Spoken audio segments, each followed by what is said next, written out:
A day in my life, it's a full-time mom nga naara permis balay. For the video day, charing, di na mauwa ko intro. Ito pala yung intro ko. Hello guys, magandang araw at kumusta po kayong lahat? Nung Saturday pa nga to na video guys at birthday nga ng aking panganay. Kaya ayan, maaga ko nga silang ginising kasi nga maliligo nga kami ng dagat. At eto nga yung first time namin na maligo ng dagat ngayong 2025. Kaya ayun guys, pagising ko, kinuha ko na kaagad yung spaghetti dahil magluluto nga lang ako ng spaghetti. At yung asawa ko naman, kumuha na rin siya ng 2 bantres nga dito sa alaga nga namin. Pagkatapos, yung native na manok, 1 peraso. At pagkatapos, kinatay kaagad niya yung manok guys para naman makapagluto na nga kaagad kami kasi para naman hindi nga kami tanghaliin pumunta nga doon sa may dagat para sulit talaga yung pagligo nga namin. Wala nga sa plano guys yung pagligo nga namin dahil nga kasi nung nakaraang araw, sabi nga nila na gusto nga daw nilang maligo ng dagat habang wala pa ngang pasok. At sabi ko naman na wag na muna dahil nga wala ngang pera. Kasi alam niyo naman, dumaan nga yung Pasko, dumaan yung New Year. Nako, natawa na nga lang ako sa sabi nga nila, sila na lang daw yung magbabayad nga sa cottage. Basta maligo na nga lang daw kami. At sabi naman ng pangalawa kong anak, si Chelsea, aambag daw siya ng 150.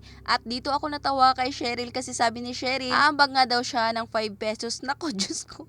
Etong batang to. Si Yana naman, hindi daw siya aambag dahil nga meron siyang pinag-ipunan na bag na gusto niyang bilhin na bag, guys. Ay, nako, Diyos ko, natawa na lang talaga ako. Kaya kinabukasan, guys, pagdating ng asawa ko galing trabaho, sabi niya, ay maligo na nga lang kami ng dagat. Kaya ayun, guys, pagkatapos nga namin maluto, yung mga dadalhin nga namin papuntang dagat, ay sumaglit naman kami dito nga sa may palengke dahil bibili nga kami ng isda na ihawin nga namin doon. Pagkatapos bumili na nga rin kami ng saging at yung iba pang mga kailangan nga namin doon, guys. At bumili na nga rin kami ng cake. Pagkatapos, ayan, dumiretso na nga kami papuntang dagat na, guys. Sila mama, nauna na nga sila papunta doon, nag-tricycle nga sila. At dahil hindi kami magkasya sa tricycle, kaya dito na nga namin inangkas nga si Mark Jim at saka si Cheryl. Pagdating nga namin dito, guys, ayan, ayun, yung mga bata kumain na nga sila dahil nagugutom na nga sila. Ako naman, nasikaso ko naman yung kikilawin nga namin, guys, dahil magkilo nga kami. Pagkatapos, yung iihawin nga namin na bangus. Grabe, sobrang mahal nga talaga ng mga bilihin ngayon, guys, dahil nga etong bangus, guys, 200 plus nga yung kilo nito. Pero mas mahal pa nga yung kilo ng kamatis kay dito nga sa bangus. Naku, kaya ewan ko na lang. Pero kahit mahal, guys, kaya mulot pa rin ako ng mga 5 peraso kasi masarap kasi sa ihaw na bangus kapag meron nga kamatis at saka sibuyas. At alam niyo naman, magkikilaw nga tayo, kaya hindi pwedeng walang kamatis dahil isa yan sa nagpapasarap ng ating kinilaw. Pagkatapos nga, guys, nung naihaw ng bangus, sunod namang niluto, guys, ay yung nilagang saging. Eto talagang nilagang saging, guys, yung gusto kong i-partner nga sa kinilaw. Ewan ko ba kung ako lang ba yung ganito. At habang busy nga kami dito, guys, yung mga bata ay nako, pagdating lang ay naligo na kagad sila, naghumol kaagad sa dagat. At kapag naliligo nga kami at kapag merong dumaan nga nagbebenta nga ng ice drop, nako, hindi pwedeng hindi yan sila magpapabili. Mabuti na nga lang ay yung presyo nga nito, guys, ay hindi talaga nagbago. Lumiit nga lang siya pero ganun pa rin yung presyo. 5 pesos yung isa. Kami noon makakain lang kami ng ice drop, guys, kapag piyesta, kasi kapag piyesta maraming umaakit nga doon sa amin sa bukid na nagbebenta nga ng ice drop kasi sobrang mabili kasi to doon sa bukid, guys, noon sa mga bata kasi bihira lang talaga kami makakain nga ng ice cream. Alam niyo naman, walang ice cream na nagbebenta nga doon sa bukid. Lalo na noon, wala pa nga yung kuryente doon sa amin sa bukid. Mabuti na nga lang ngayong panahon, guys, kasi kahit nasa bukid ka pa nakatira ay meron na ngang kuryente. Hindi katulad noon, na bihira lang talaga merong kuryente nga sa bukid nung mga panahon pa nga namin. Ay nako, napakadaldal ko na. Anyways, guys, ayan, bandang hapon na pala yan at malapit na kaming umuwi. Kaya ayan, tumuslob na nga ako sa tubig.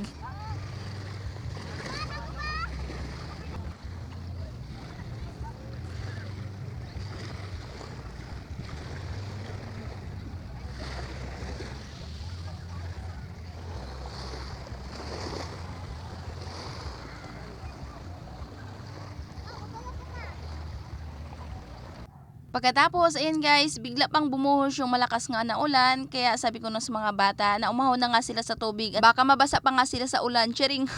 Pinaahon ko na sila, guys, kasi nga uuwi na kami kasi mag-alas 5 na yan ng hapon. Ayaw pa nga sana nilang umahon, guys, kasi nga malamig nga daw kapag umahon. Masarap nga daw doon sa tubig dahil nga mainit nga daw kapag nasa tubig. Pero kapag umahon, naku, sobrang lamig. Pero guys, kailangan na kasi naming umuwi dahil hapon na nga yan. Inayos na nga namin yung mga dadalhin nga namin. Sinakay na nga namin doon sa may tricycle at baka meron pa ngang maiwan. Pagkatapos yung mga salbabida ay tinali na nga ng asawa ko doon sa ibabaw ng motor. At yan lang muna for today's video. Thank you for watching.